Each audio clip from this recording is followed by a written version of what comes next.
Muhammadan abduhu wa rasuluh wa salawatullah wa salamuhu alaihi wa ala alihi wa sahbihi wa mawalah.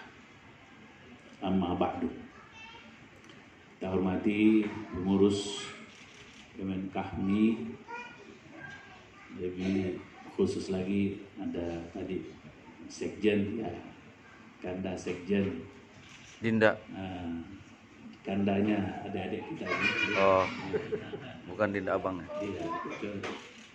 Dan namanya bagus sekali ya, Syamsul Qamar. Wih, matahari dan bulan. Jadi itu ada mataharinya, ada bulannya. PBB bulan bintang. Jadi sempurna. Tapi Rasulullah pernah digoda oleh orang Quraisy supaya berhenti berdakwah. Pokoknya mereka merebut orang musyrik. Gimana ya caranya supaya Muhammad ini berhenti berdakwah?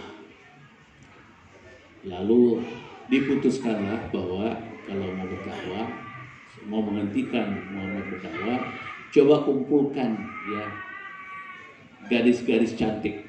Nah, dan berikan unta yang paling hebat. Nah, dulu unta seperti Mercy sekarang ya. Ferrari lah. Ya, Ferrari. Apalagi yang bagus-bagus. Lamborghini. Ya, Lamborghini. Itulah dikumpulkan yang paling hebat. Bunga, nanti akan kepada Muhammad. Ya bagi Rasulullah. Nah, tapi apa jawaban Rasulullah? Sekalipun matahari di tangan kananku dan bulan di sebelah kiriku, saya tidak akan mengubah prinsip ya.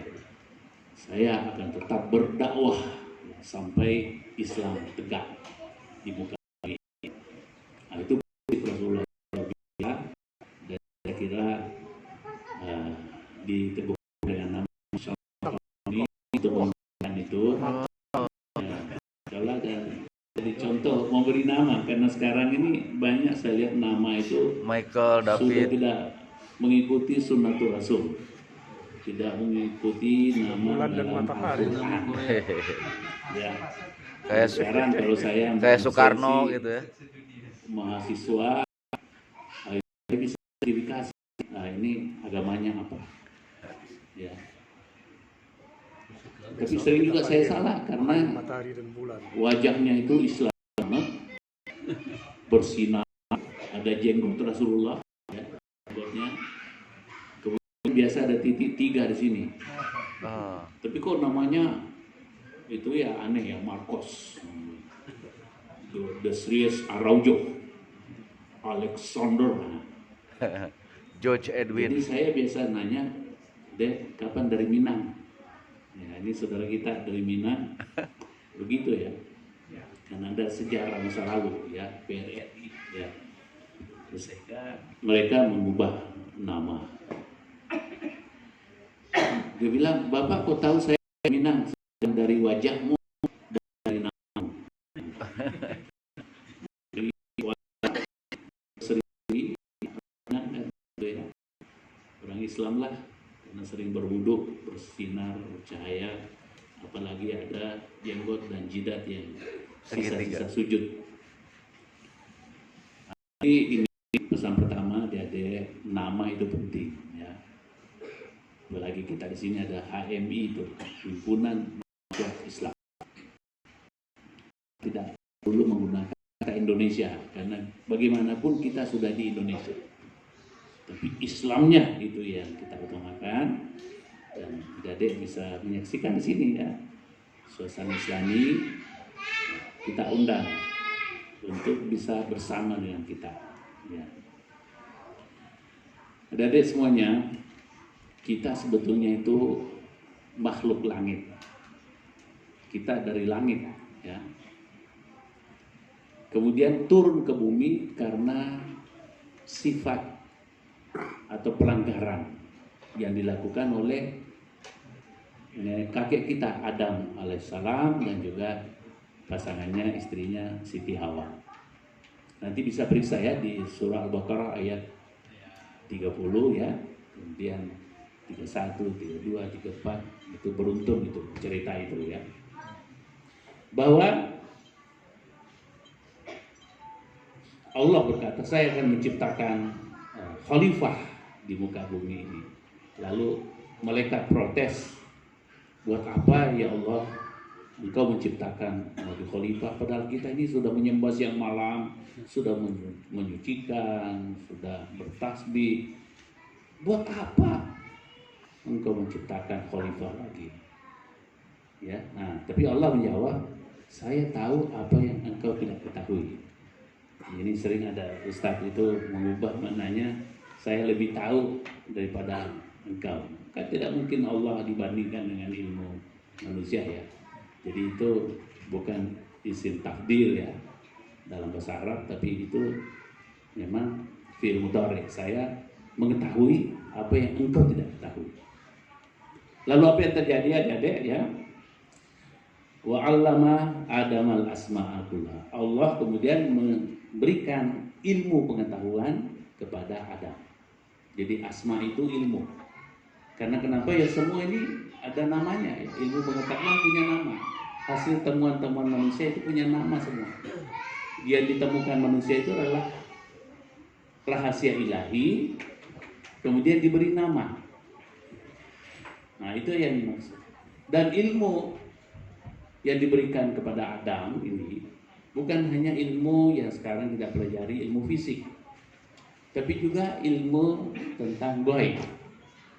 Ya, ilmu yang tak terlihat, yang abstrak. Ya, sekarang ini sudah mulai juga diakui ilmu abstrak ini, umpamanya mic ini tidak ada kabelnya, tapi kok bisa nyambung ya dengan sound system. Berarti ada power di sini. Lebih real lagi, HP. Dulu kalau kita telepon masih ada ya, telepon sini yang mesti ada kabelnya ya. Kemana-mana itu kabel. Tapi sekarang tidak perlu pakai kabel dan kita bisa ngobrol dengan siapapun di muka bumi ini. Yang penting sudah tahu nomornya. Bahkan ketika orang Amerika mendarat bawahnya di bulan, mendarat di Mars, 10 menit setelah nyampe langsung nelpon ke bumi. Bayangkan jauhnya itu. Nah, itu artinya bahwa mereka sudah mulai mengakui adanya energi. Ya. Karena Barat ini percayanya kepada yang fisik saja. Materi saja. Benda saja. Biologi saja. Kemudian fulus. Nah, sementara inti Islam itu adalah yu'minuna bil ghaibi, percaya kepada yang gaib, yang tak terlihat. Itu diajarkan oleh Allah pada Adam. Nah, sehingga ketika Allah berkata, wa 'allama Adama al-asma'a kullaha tsumma aradahum 'alal malaika ambiuni bi asma'i haula'i in kuntum shadiqin. Ini dia agak repot ya, agak miring-miring sini. Bagus lah, agak geser aja sini. Saya juga suka interaktif memang. Jadi tiang ini agak menutupi kita ini ya.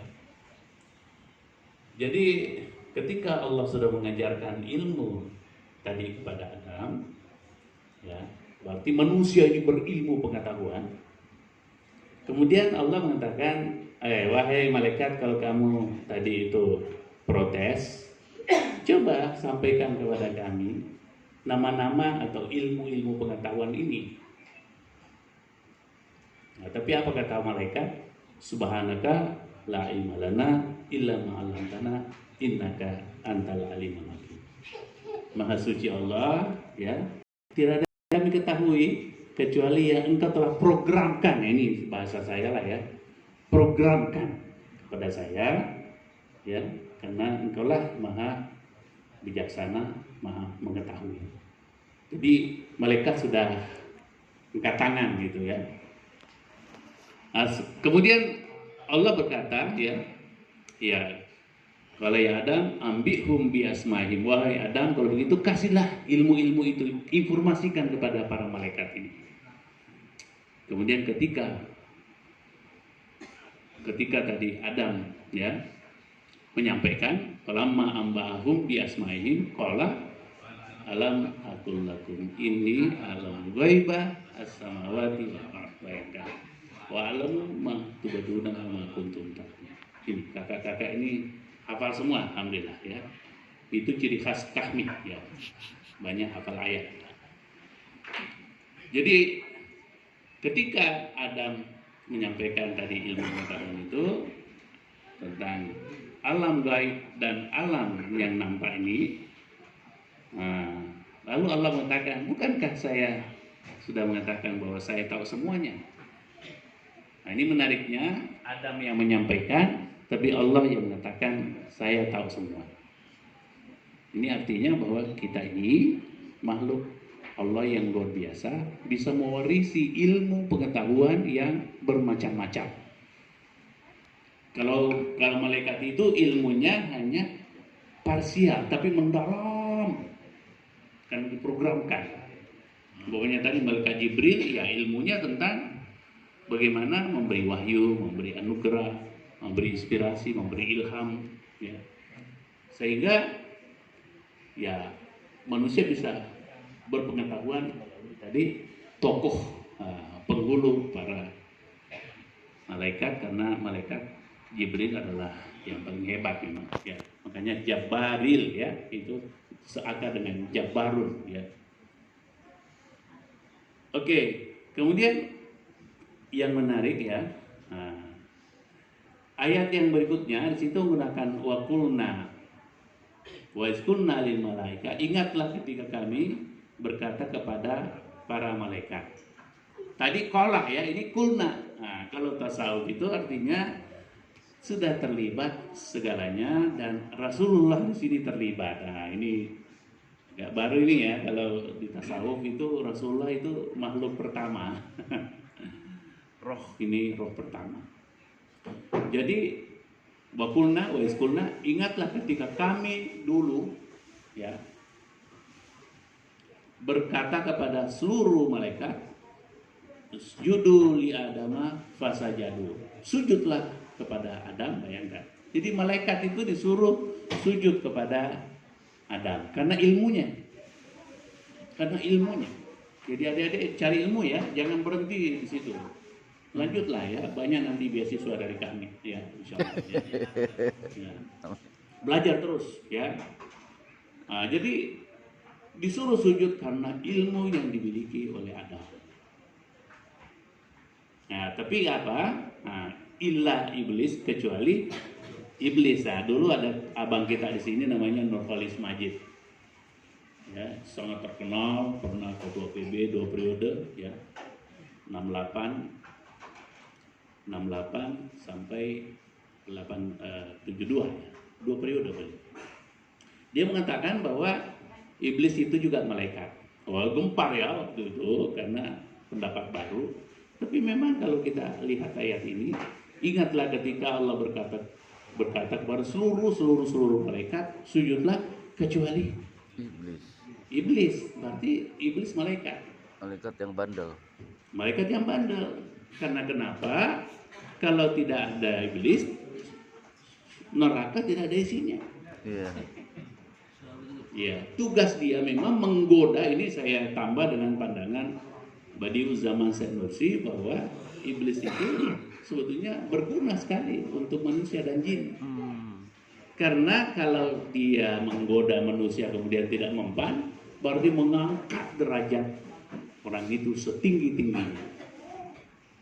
Dalam surah At-Tin dan surah Al-Asr ya, itu yang tak. Tapi kalau tergoda oleh iblis, syaitan, pasukan-pasukannya, maka dia berada pada posisi yang terendah, posisi asfal safilin ya, itu dari kata asfal, seakar dengan itu. Jadi menjadi asfal, diinjak-injak. Bahkan balhum adol, bahkan lebih rendah lagi daripada itu. Kita bisa seperti menjadi animal ya. Apa itu animal artinya? Nah, binatang. Jadi lebih rendah, balhum adol, lebih sesat lagi daripada binatang-binatang ternak ini. Oke. Jadi kalau tergoda, hati-hati, karena iblis setan itu ada dalam dada kita. Jadi kalau ada orang, itu ada setan, jangan percaya, karena setan tidak mungkin dilihat. Kecuali para nabi dan rasul lah ya. Tapi kalau kita manusia biasa, itu tidak bisa. Ada ayatnya, min haitsu la tarawna, ya. Para setan ini menggoda manusia di arah, di tempat di mana kamu tidak bisa melihatnya. Ya. Atau melihat mereka, tarawnahum ya. Tapi dalam, pasti ini saya mau cek ayatnya. Siapa yang hafal qul a'udzu birabbin nas? Coba maju satu, nanti dapat hadiah. Dapat hadiah 50.000. Oh, Coba baca qul a'udzu birabbin nas. Siapa yang bisa berdiri? Yang Dedek. Qul a'udzu birabbin nas. itu ada anak kecil tuh. Bagus. Bismillahirrahmanirrahim. Qul a'udzu birabbin nas, malikin nas, ilahin nas, min syarri waswas, min syarri waswasil khannas, allazi waswisu fi sudurin nas, minal jinnati wan nas. Di foto itu. Udah dimasukin video malahan, Bang. Oke. Namanya siapa? Sudah. Adrian. Adrian. Udah. Coba namanya canggih ya. Ada Pak sambungannya? Mbak Adrian. Nama panjangnya Adrian Syah. Kasih ya Dansa. Nah, ini dapat hadiah. Itu karena tadi saya mau mengatakan bahwa alladzi yuwaswisu fi sudur, yang membisikkan ke dalam dada. Jadi syaitan itu ada dalam dada. Mau buktikan ya, kalau mau bangun subuh, aduh dosa, sholat subuh itu udah azan, nggak apa-apa. Nah itu iblis, ya.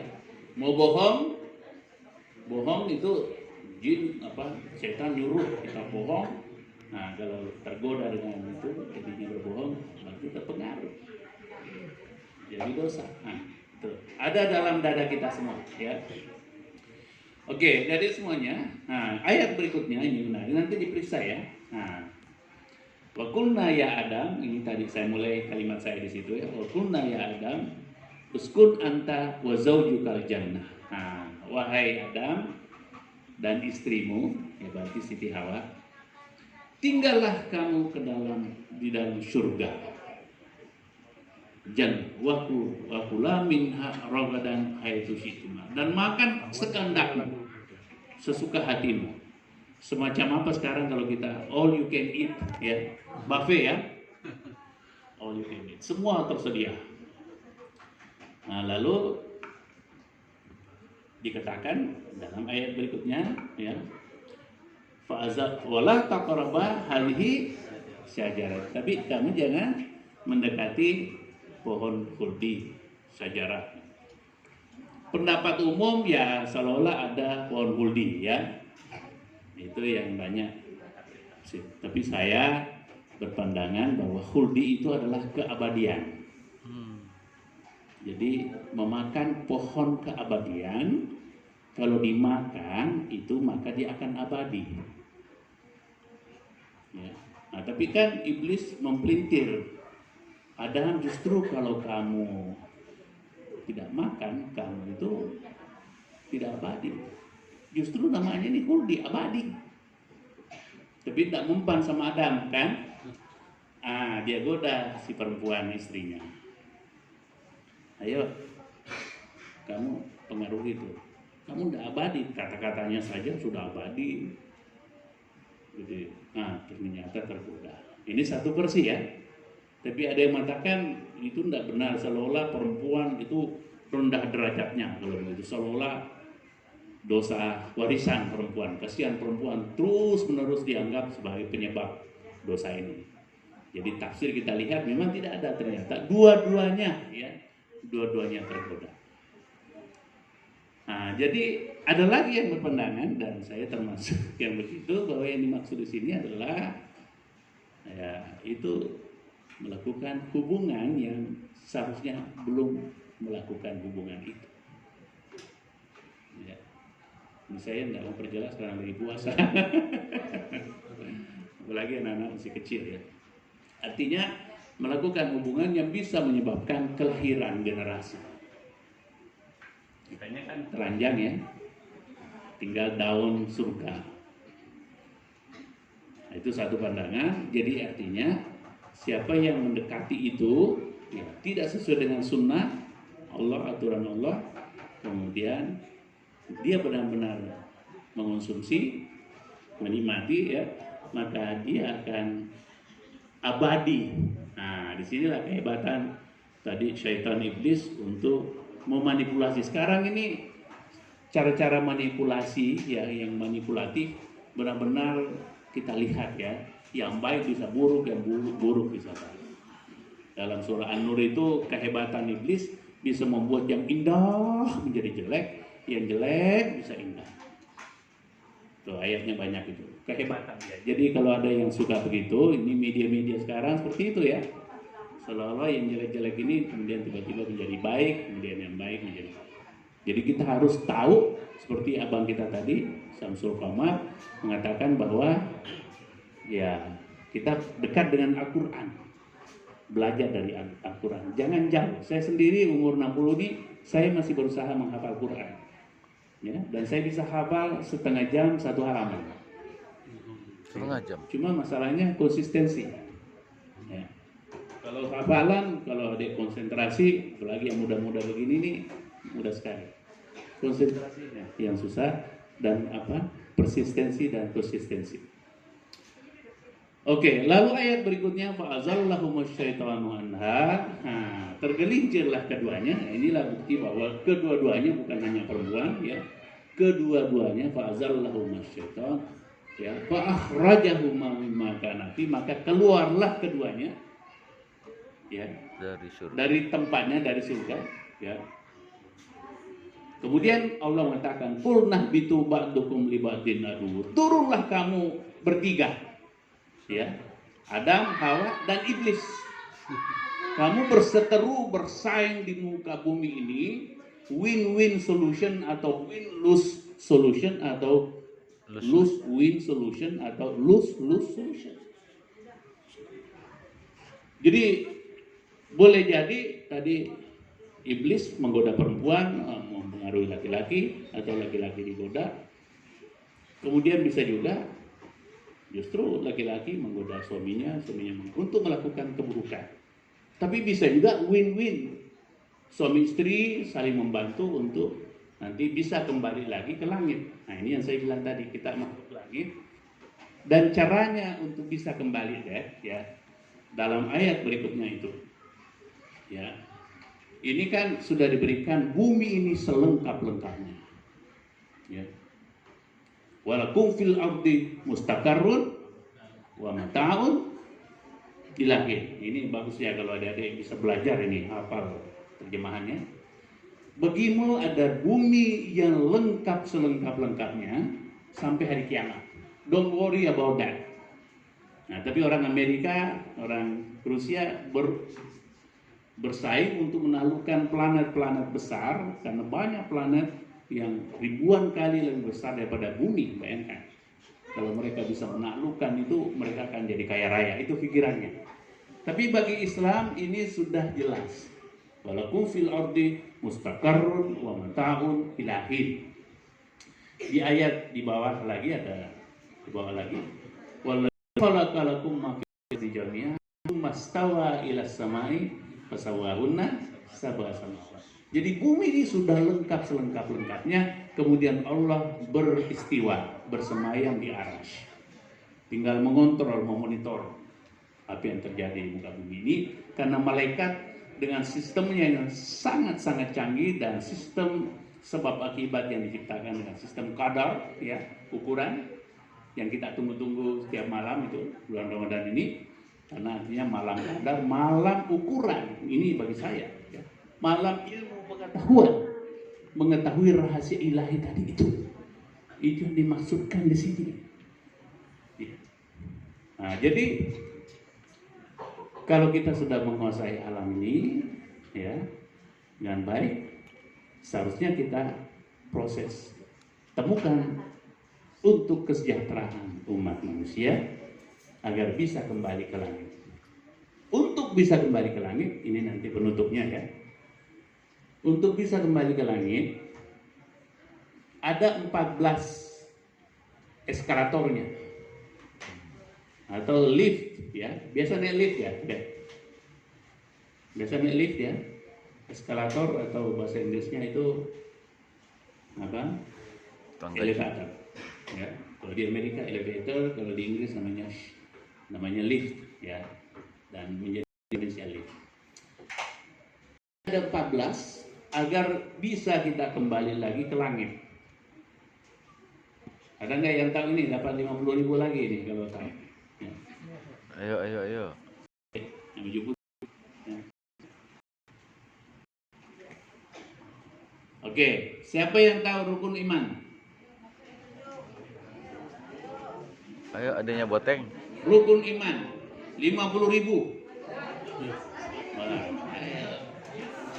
Oh, Tapi jangan salah-salah, ada jurinya, ada pamit. Rukun iman ada 6. 1. Percaya kepada Allah. 2. Percaya kepada malaikat. 3. Percaya kepada kitab-kitab Allah. 4. Percaya kepada Rasul. 5. Percaya kepada hari akhir. 6. Qadar dan qadar. lulus.